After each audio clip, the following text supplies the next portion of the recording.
It felt like I was gonna drown. I don't think I was actually in danger, but it definitely. YMCA? Where were you at? No, I was just in the ocean. Oh, I see. And I did have to get saved by lifeguards, but it's all good. I wasn't gonna die, but definitely water is a scary thing for me.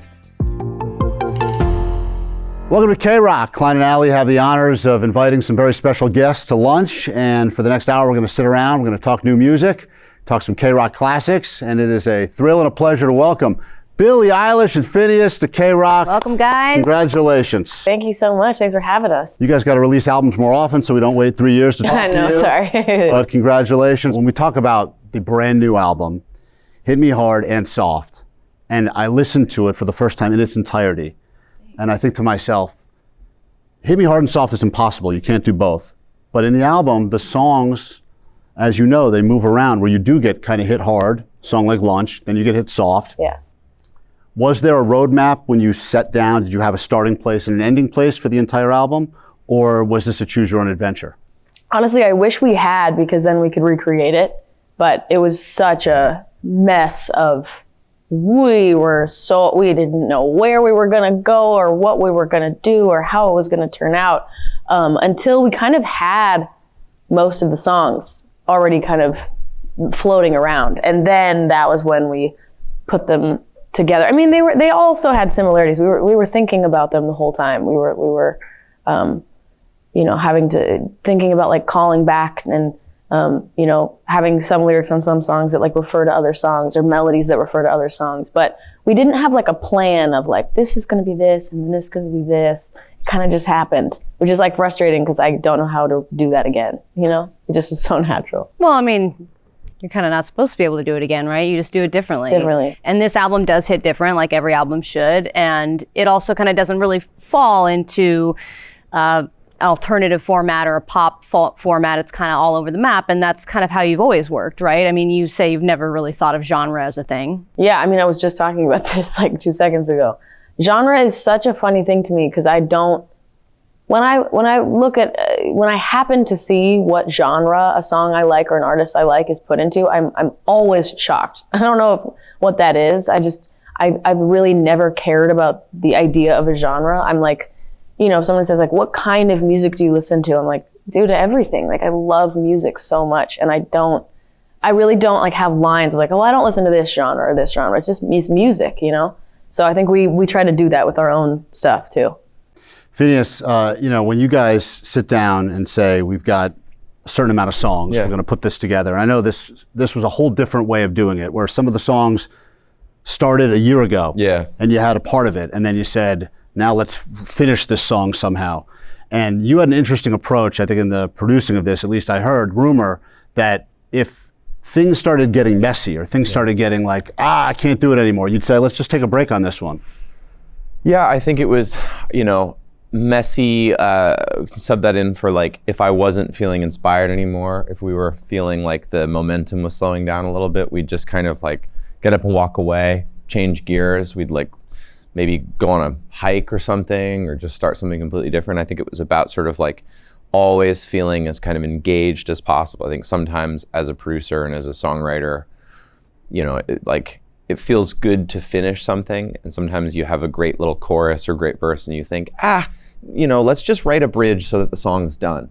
And I think it was an effort on this album to be like, if we don't have a good idea for a bridge today, let's write a bridge next week. And I really feel like we were super rewarded for it, because songs like The Greatest exist where, we came back to that song a week after starting it, and Billie was like, I think we should write a bridge for this. And then we had this whole fresh idea because we were approaching it on a different day with different circumstances.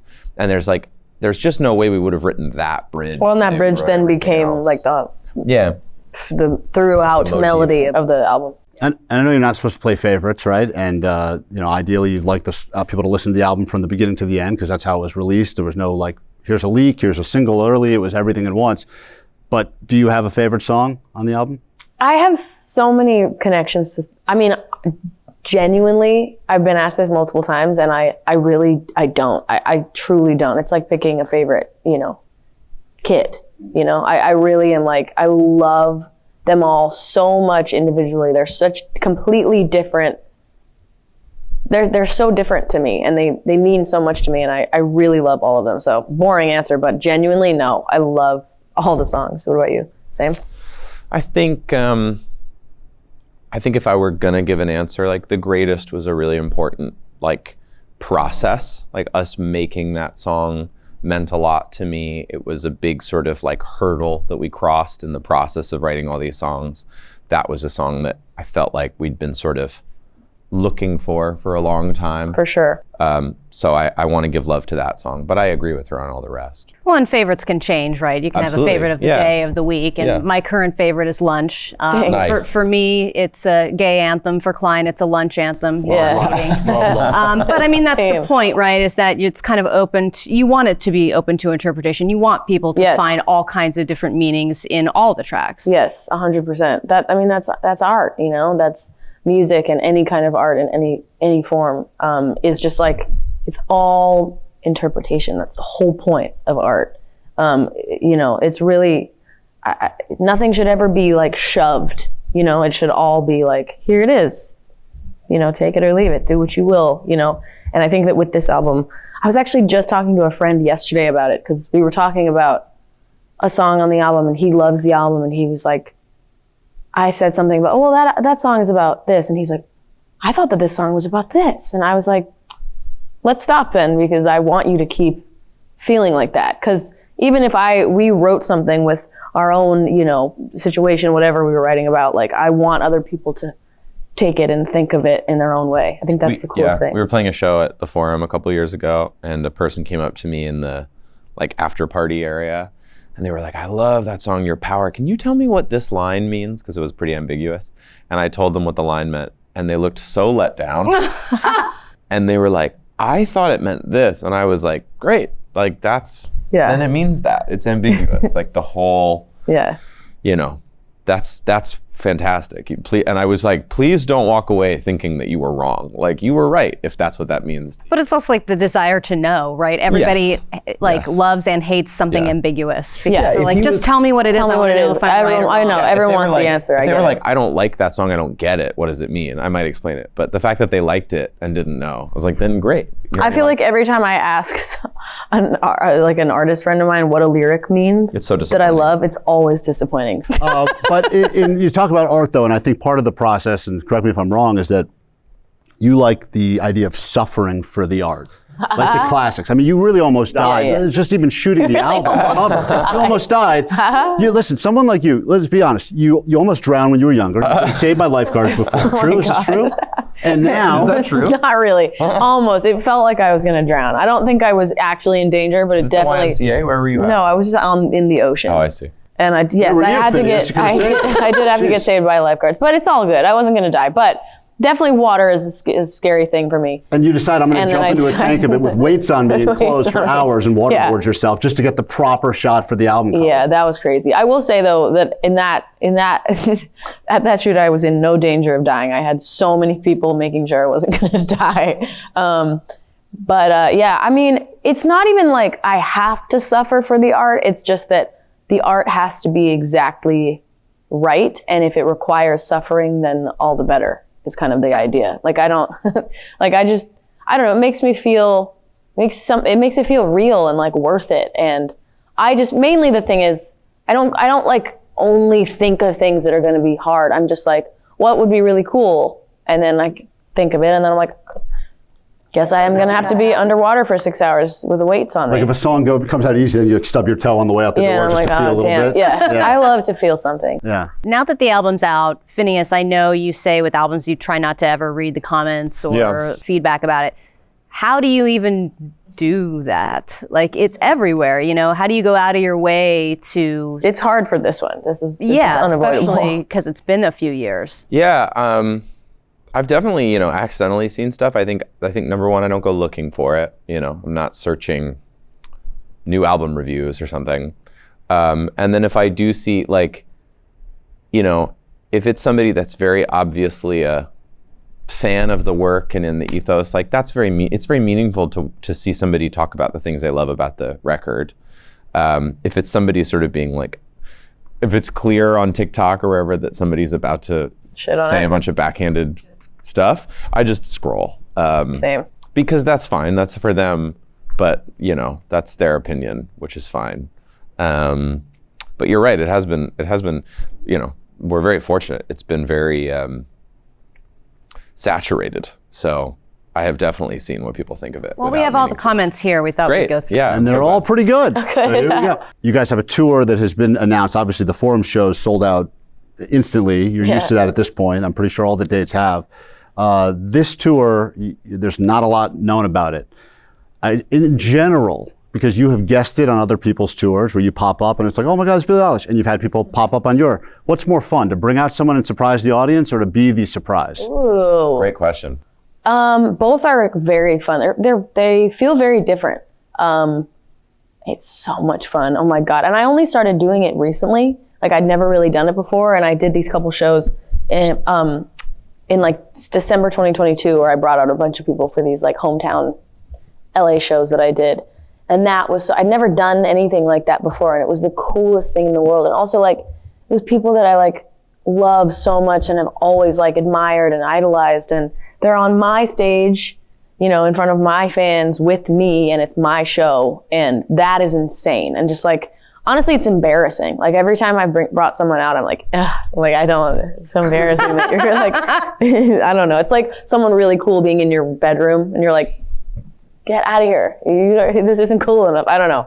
But it's the coolest thing. It's also the coolest thing. And then going to perform with other people on in their show is so cool and special. Well, especially somebody like Lana Del Rey, who somebody you're a like huge fan Lana. of. I know. Then, you know, you that were was just able nuts. to join her. It was in nuts. Coachella. It was just ridiculous. Yeah. I'm so, it's the coolest thing. Every time I've been asked, I'm like, really? It's really exciting. It's really cool. As you embark on this next tour, I have to ask you the most important touring question. What is the best tour snack? Ooh. A road snack that you have to have. I feel like it's going to change. I feel like it's been things in the past, and now I eat gluten now, and I wasn't eating gluten for all right. years. That's big. That's really big. Headline, get ready. I know.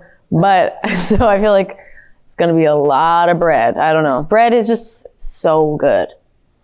Isn't anytime, it great? Anytime, any place, I will eat some bread. Now that you've said that, you're going to have people throwing back. I know. That's always how it goes. But I don't know, a good tour snack. I mean, I feel like I love chips and salsa. I mean, that'll always do it for me. I went to a dinner the other day and everyone got like a main course and I only got chips and guac and salsa. Hit Me Hard and Soft is available. We've been playing some of the songs on K-Rock. Obviously, Lunch, as we said, probably universally favorite. I'm a fan of Blue, which is kind of the big conclusion. And I'm not a classy guy. I would imagine this is almost what an opera would feel like. Did you have any thoughts of that? There's certain K-Rock artists that have been able to pull off this opera feel. Green Day has done it successfully. Yeah. This is a very opera feel in the crescendo and the big build. Mm-hmm. Do you hear it that way? I love that you said that. It that way. You've got strings, you've got quartet, you've got a lot of stuff. A lot of vocals. I love that you hear it that way. I think overall the album was very like, we wanted it to feel very conceptual and score like, and you know, we both grew up in a choir, and that was some of the greatest times in our youth, and like just getting to have music fill a room is something that like you don't really get to experience unless you are in a choir or in a, you know, orchestra, whatever it is, and it's the coolest thing ever. And we'd also never done that on our music, and so to bring in the quartet that we brought in, and then to bring in all the musicians, and you know, we went so hard on like all the vocals and all the layering, and he killed it with the production and everything. And yeah, I think that it's a great thought that it feels like an opera. I feel like it feels like a big piece of, I don't know. I love it. Billie Eilish FINNEAS, thanks so much for hanging out. Of course, it's always fun when people stop by K-Rock for lunch. Thanks, guys. Thank you.